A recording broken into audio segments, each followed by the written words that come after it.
everybody, and welcome on back to Spooky Story Sunday. It's week 2, of course, for the 2025 spooky season, and that means we have another spooky story to tell on this moonlit night. It is actually pitch black out here. I don't even see the moon at all, but I'm sure it's out there somewhere. But maybe it's hiding behind the clouds. It wasn't a very cloudy day, though, today. It's actually Thanksgiving Day today here in Canada. And we had a lot of people out here, and it was a lot of fun. We had the fire roaring, and yeah, of course, Thanksgiving doesn't come till quite a bit later in the States, where most of y'all are watching from. But yeah, in Canada, it's pretty early, so now it's really spooky season here. Time to rein into all the frights and fun of this festive holiday season. But anyways, let's begin with our week 2 story, which is, of course, Ashes Over Ember Creek. It's a witchy witch story. I think y'all will like it a lot. They said if you stood at the edge of Ember Creek and whispered her name after midnight, you could still hear her answer, a woman's voice echoing faintly through the fog, promising to drag you down with her.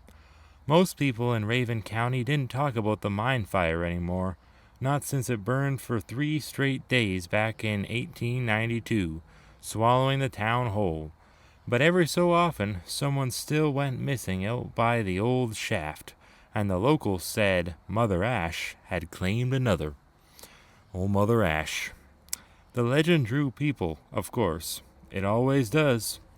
That's how the Ember Crew came to be, a group of 5 amateur paranormal investigators who made YouTube videos about haunted places in the Appalachians. Loud car. There was Eli, the host, tall, confident, and eager for clicks. Renee, his girlfriend, ran the camera.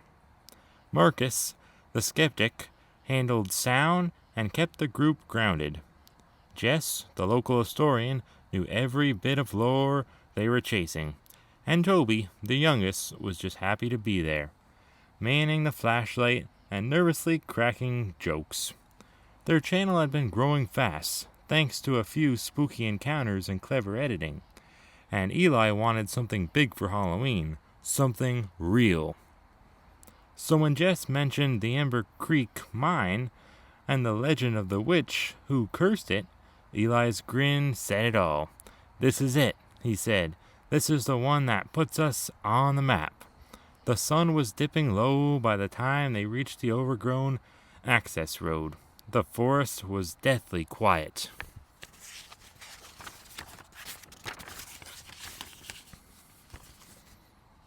Old rails jutted from the ground like bones. Rusted mining carts lay overturned and half buried in the dirt. The only sound was the crunch of their boots and the occasional whisper of the creek running nearby. Jess stopped by an old sunken sign that read, Ember Creek Mining Co., closed by order of state, 1893. That was a long time ago. After the collapse, she said, they sealed the shaft. 47 miners were still inside, but people say one woman kept coming back to the entrance night after night, screaming for her husband to be returned. Marcus adjusted his gear, and that woman became Mother Ash, right?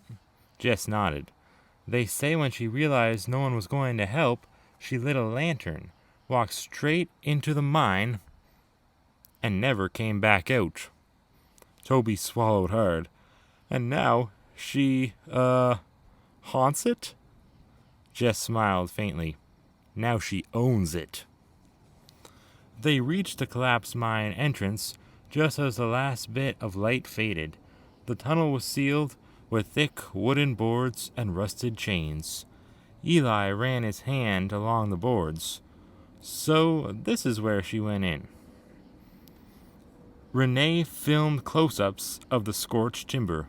Creepy as hell, she'd said softly. That's when Toby froze. Did you hear that? Everyone went quiet. From deep behind the boards came a faint sound, a whisper maybe. It could have been wind, but it sounded like someone breathing. Marcus shook his head. It's air movement. Mine's breathe sometimes. Eli grinned. Perfect. Let's set up for the night. They pitched their little camp near the shaft, lit a lantern, and began filming intros. That's what I do. But not in a damn mine shaft. Hell no. And tonight, Eli said into the camera, we're spending 12 hours in the ruins of Ember Creek mine, searching for proof of the witch who cursed this land. Locals say she can still be heard crying for the lost, whispering your name in the dark. A distant splash interrupted him. Everyone turned toward the creek. The water ran black under the moonlight, thick fog curling across its surface. Renee whispered, "Did you see that? Something moved." Marcus sighed. Fish, or branches. But there weren't any fish left in that water. Not for 100 years. Midnight came fast. The woods had gone utterly still. Even the insects had fallen silent. Eli sat facing the camera again. Okay, we're going to do what the legend says. Call out to her. Jess, you said it's 3 times, right? Jess nodded slowly. You have to call her by name, Mother Ash. But once she answers, you don't speak again, or she'll think you're inviting her in. Toby fidgeted. Wait, inviting her where? No one answered. Eli smirked at the camera. Mother Ash, he said loudly, his voice echoing. Oh, I should have said that louder. Mother Ash! Mother Ash! Imagine if she came right now. That'd be pretty darn scary. The echo drifted away. Silence. Then, faintly from the creek, a voice. Eli.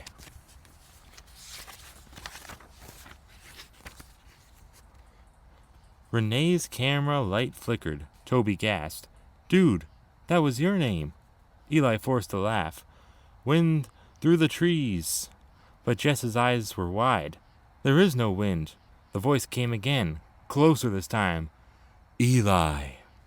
Renee pointed the light toward the creek. A woman stood there. Her dress was blackened, tattered, soaked in ash and mud. Her skin glowed faintly gray in the moonlight. Her hair hanging like burned rope over her face. She swayed slightly, as if breathing with the mist. Renee screamed. The camera fell. When Eli turned back, she was gone. They tore down the camp in a panic, shoving gear into packs, trying not to look at the shadows between the trees. Marcus hissed, "The road's that way!" But the path was gone. Every direction looked the same. Dense, fog-choked forest. Jess whispered, "She's leading us in circles." Then, from the dark, the woman's voice again. Only now it was different. It wasn't calling Eli's name. It was calling theirs. Renee, Marcus, Toby, Jess. Each name came from a different direction. Each one sounded like their own voice. Twisted slightly, as if echoing from underground. Toby broke first. He ran.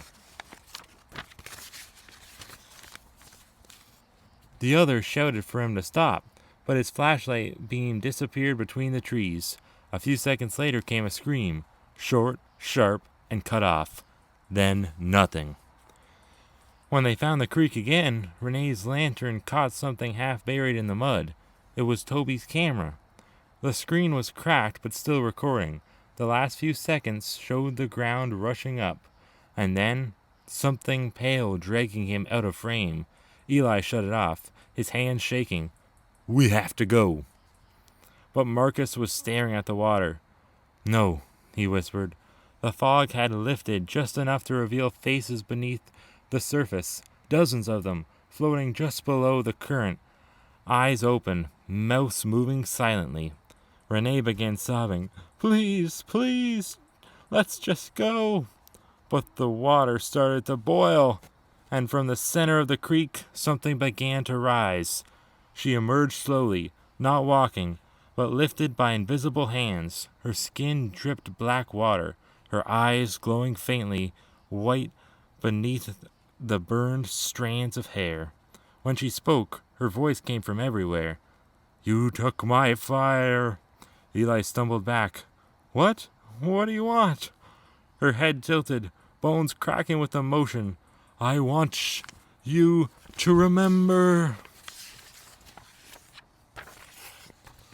Marcus turned and ran, or tried to. The trees were shifting, closing in.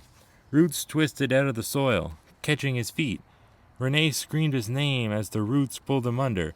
Eli grabbed her hand and dragged her toward the shaft. Inside! It's the only way! They broke the boards with a crowbar and plunged into the dark tunnel. Inside, the air was thick and hot, stinking of sulfur. The tunnel sloped downward, deeper and deeper, until the faint glow of fire flickered ahead. Renee stopped, trembling. Eli, there are people down here. Shapes moved in the light, black silhouettes shuffling slowly, heads bowed, dozens of them. Miners, their faces gray and ashen, their eyes hollow pits. One of them looked up, mouth opening in a dry gasp. Ash poured out like dust. Renee turned to run, and froze. Mother Ash stood at the tunnel's mouth behind them, her arms outstretched. Burn with me. The tunnel filled with lights, searing, white-hot, blinding, and then nothing. Weeks later, a rescue team found the remnants of the camp. 3 tents half collapsed, a camera buried in mud, and one body. Marcus, found half buried near the creek, his skin covered in gray dust. The footage on the recovered camera made its way online before authorities could suppress it. It showed the group's last moments, but not what killed them, only static, the sound of rushing water, and a faint voice whispering through the white noise. A woman's voice. Come back down. It's warm below. To this day, hikers sometimes report hearing voices along Ember Creek at night, and every so often, the water still bubbles, even when the air is cold. Locals say it's just the mine gas venting from below, but the old-timers know better. They say the witch still waits for her husband in the fire beneath the earth, and for anyone foolish enough to call her name. The end. Well, wasn't that a great spooky story? I really do like that one a lot. And I got 2 more for you, of course, for the next 2 Sundays in October. There's only 4 Sundays in October this year, so only 4 episodes of Spooky Story Sunday for 2025, unfortunately. But anyways, I hope y'all enjoyed tonight's spooky story.